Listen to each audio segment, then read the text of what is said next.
ঈদের চাঁদ আকাশে, সালামিদ্দিন বিকাশে, এসটিভি গেমিং পক্ষ থেকে সবাইকে জানাই ঈদ মোবারক।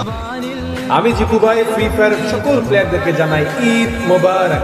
সোয়াগ কুইনের পক্ষ থেকে সবাইকে ঈদ মোবারক। সবাইকে ঈদ মোবারক। সবাইকে জানাই ঈদ মোবারক। পাখি গেমিং এর পক্ষ থেকে সবাইকে জানাই ঈদ মোবারক। আসসালামু আলাইকুম আমার ফ্রেন্ডস ফ্যামিলি, বড় ভাই, সিনিয়র ভাই, জুনিয়র ভাই যারা আছেন সবাইকে ঈদ মোবারক। মাইনাক্সের পক্ষ থেকে সবাইকে ঈদ মোবারক। ঈদ মোবারক। আমি সাদি গেমিং সবাইকে জানাই ঈদ মোবারক। সবাইকে জানাই ঈদের অনেক অনেক শুভেচ্ছা। ঈদ মোবারক। ঈদ মোবারক। জাহিদ গেমিং এর পক্ষ থেকে তোমাদের সবাইকে জানাই পবিত্র ঈদের শুভেচ্ছা। আমার পক্ষ থেকে সবাইকে ঈদ মোবারক। ঈদ মোবারক সবাইকে। ঈদ মোবারক সবাইকে। ইয়োর্স কবির পক্ষ থেকে তোমাদের সকলকে জানাই ঈদ মোবারক।